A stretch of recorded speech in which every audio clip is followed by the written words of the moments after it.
All right, so I believe this is episode 20 of Stories in 4K, so this is kind of a milestone. And in honor of milestones, I want to tell you a crazy story about something that my mother did when I was a senior in high school.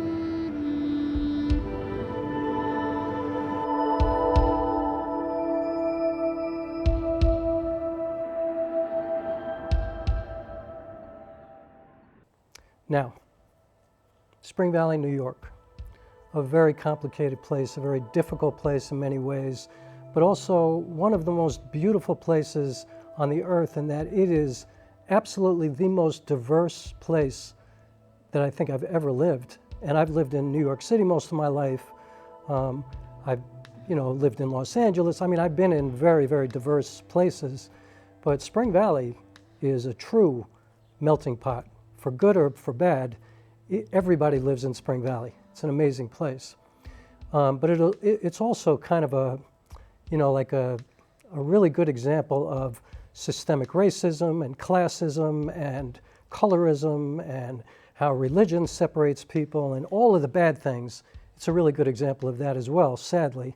But it's also a really beautiful example of how when things are good and when things work well and when you have beautiful moments together, there's really nothing better. I believe that there's nothing better, on earth. Sorry, I had to kill an ant. So, what's the story about? One of the challenges in Spring Valley is that the community is really, really separated, even in terms of where people go to school. And specifically, I'm talking about Spring Valley is one of the first places where the Hasidic Jews moved to this country. There's a place up there called New Square, and then there's Muncie. And so sometimes if you drive to these areas, you'll feel like you're in a different country.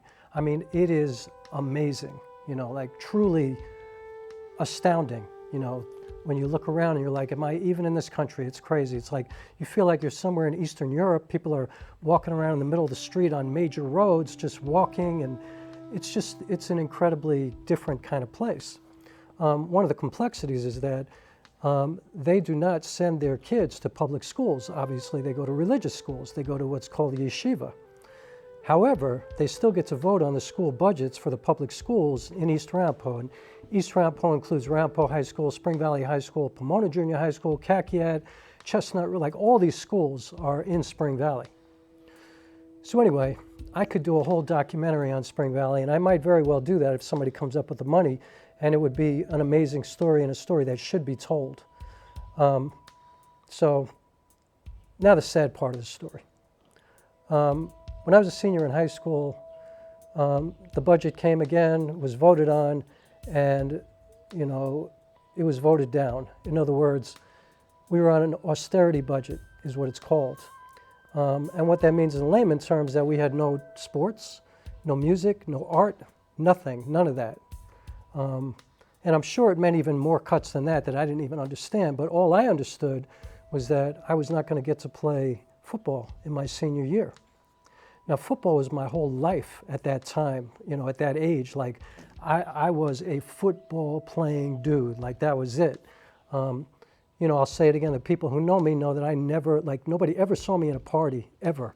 In high school. From 10th, 11th, 12th grade, I never went to a party. I didn't hang out with anybody. I just worked out all day, every day, period. I mean, I wasn't even a good student. I just worked out all the time. I practically lived down in Memorial Park in downtown Spring Valley, working with my mentor, Jimmy Pinkston, every day. And we had like these legendary workouts that, other people used to come down and try to hang with us, to no avail. Like, I was in the best shape of my life. It sounds like such a cliche, but I was so primed that year for that football season. it was everything for me. And I had some serious goals as well. Like, you know, I had goals of 20 touchdowns, 100 tackles, 10 interceptions, 2,000 yards rushing, and there was no question in my mind that I was going to achieve all those goals. Matter of fact, I remember sitting with a friend of mine, Sam Glover, one day and talking about that, and there's actually a picture from the Rockland County Journal-News at that time of me and Sam Glover getting to play in the only game that we got to play that season. Now, obviously, Ramapo High School and Spring Valley High School were both in the East Ramapo School District, so we both lost our sports programs, but the coaches still volunteered to coach us, and Ramapo and Spring Valley just played each other every week, you know, just so we could do something. But, you know, our practices weren't really serious. I mean, nothing was serious. Like, it was just taken from us. So anyway, you get the point that it meant a lot to me, and I was devastated. Unbelievably, that year, the student body decided to walk out. Like, we protested and left school. And I don't really remember how long that was. I don't remember if it was a few days or a few months or a few weeks, but it seems in my memory like a long time. And it was a pretty amazing thing. You know, we just walked out of school and we're marching on the streets. And we went in front of the Board of Education building, which was a tiny little building at the corner of Route 45 and Route 59 in Spring Valley. And we walked in front of Ramapo High School and Spring Valley High School, and it was pretty deep. Anyway, I show up to the rally one day, and everybody starts approaching me. They're like, yo, Rock, man, that was an amazing article, man, that you sent in. Like, amazing, man. I didn't even know you talk like that, yo. Like, that was incredible. And I'm looking at them like, what are you talking about? Like, I don't even know what they're talking about. And so then somebody shows me the Journal News, and there's this letter to the editor, long, involved letter about how kids in Spring Valley, a lot of kids, specifically the kids who are economically challenged, systemic racism, a lot of those kids didn't do very well in school. Ramapo and Spring Valley didn't have great graduation rates. I mean, they had like the upper echelon of the school, all those kids were incredible, you know, but they were all white, you know, and of course there are always exceptions to the rule. But I'm talking about serious disparities in the students of color and the white students in terms of what happened to them after high school, and also the way they were treated during school, the perceptions of the students. And anyway, the point that I'm trying to make is that a lot of kids were only actually even in school because of sports. Now, one of the reasons was that they just loved to play sports, but the other reason was that for a lot of these kids, this was going to be the only way that they could possibly go to college, was to get some kind of a scholarship. Because, you know, they were not doing great academically, and that'll be part of my documentary if anybody comes up with the money. But I want to keep this to this story. So anyway, this article was all about how a lot of these kids, even though obviously, you know, you shouldn't only be in school for sports, but the fact was that the fact that we had sports, the fact that we had music and art and things like that, it was keeping people in school. And of course, what happened? When the budget got voted down, a lot of my friends, a lot of kids who were playing ball, soccer players, football players, they disappeared. We never see, you know, they didn't graduate, they just stopped going to school. Sam Glover, one of my best friends, being one of them. And so the story of Sam Glover is one that I'm not positive that these are factual stories, but this is what I heard from around the way. As Sam was one of my close friends from when we were little kids, like we played on this team called the Pony Express together, and you know, we came up together. I never realized that he was probably like 3 or 4 years older than me, but we were always in the same grade. Systemic racism. So I digress, and I apologize for that. Anyway, the story goes that Sam wound up in the military, and that he wound up in military prison, and that he died in the military. Now, Sam Glover was one of the most amazing football players that I've ever seen in my life. And I played football my whole life. I played in college. Sam Glover, like, first of all, he was a rough rider. Like, he would run over you if he had to. But when he would run through the line, it was like Baryshnikov.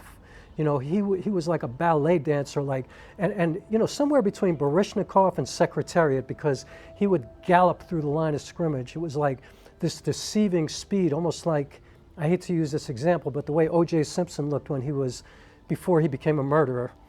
Sam used to like gallop through the line of scrimmage, and you know, he looked so graceful and so easy, and everybody else, you know, he just looked like slow motion. You know, everybody else was like all over the place. He was just slow motion, but running past everybody. I mean, this kid, he should have wound up at Penn State or Michigan or Ohio State or Florida State or USC or some major college football program. And so when that budget got voted down that year, I felt like they took the lives of many people. Now, of course, for me, I went to college. I didn't graduate college, a whole other story.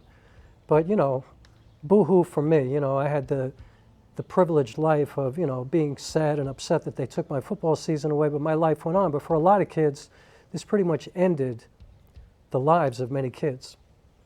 That's how I look at it. And that's, in my opinion, that's how it is. The East Arapahoe School District has always been, you know, stuck with this huge disparity between these students, and it continues to this day. And so anyway, but what's the story about? The story is about how my mother sent this letter in and signed my name to it. And so I went home, I was like, yo, what did you do? Like, how could you do that? And she's like, I thought it would be more effective if it came from a student. I'm like, Mom, I didn't write that letter. The funny thing was, I had had a conversation with her about all of this a few days before that. Like, she was asking me, why are you walking out of school? Like, she didn't understand. And I explained to her that even though, of course, it's not the best reason to stay in school, you know, playing football, but the fact was that a lot of these kids, a lot of my friends were still in school because we had football and there were certain requirements. You had to go to class, you had to pass your tests, and so it was benefiting them. Whether it was the right reason or not, it didn't really matter. It was benefiting them. And so my protest personally was because I felt like they were taking the lives of some of my best friends. Now, I'm somebody who knew that, you know, when I was a little kid, I looked around and, you know, I knew that all of my black friends were living in a completely different world that I was living in, even though we were living in the same place. Whether it was, you know, my friends in the Bronx when I was a little kid to when I got to Spring Valley, and I realized that we were living in completely different environments, even though we were in the exact same place. And I'm not saying anything that anybody with any kind of compassion or empathy doesn't know. But if you don't know, get some compassion, get some empathy. Anyway, if Sam Glover is alive and all those stories were wrong, I'm so grateful for that, but I don't think so, because I don't think it's even possible that Sam Glover and I would not have spoken all these years if that were the case. One of the most intelligent, one of the funniest, one of the most amazing kids that I ever knew, and probably the best athlete that I ever knew, or at least certainly one of them, although he couldn't beat me in the 100 meters. But a great kid, a great athlete, and I felt like East Arapahoe took his life from him that year, just like they did to a lot of the kids. And I think often about the kids that I grew up with, the Thayer Chapman, Alfonso Ham, Lynn Pinkston, Vernon Roscoe, you know, so many, Dwight McMillan, these amazing kids, amazing athletes, gifted artists, Howard Ward.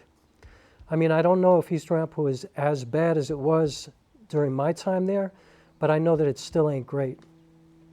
And so anyway, the story is really about how my mother sent that letter in and signed my name because she thought it would be better if it came from a student. And I was really angry with her for a while, but then I was like, it's fine, who cares? You know, life is short, I don't care. Anyway, here's to lessons being learned and school districts being better and all of us being better towards one another. And that's episode 20. I'm shooting this one with my Samyang 12mm f2. It's a little bit different than the one I used yesterday. It's actually a lot different. There's a lot different character to it. It evokes different emotions. I love this lens, but I also love that lens.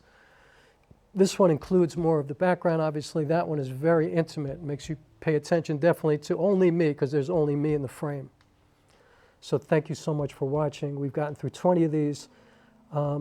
4 more weeks, and that's it. I'm done with these for now. Stories in 4K. I appreciate your support. And until next week, stay well. Take care of yourself, take care of one another, and onward we go. Peace.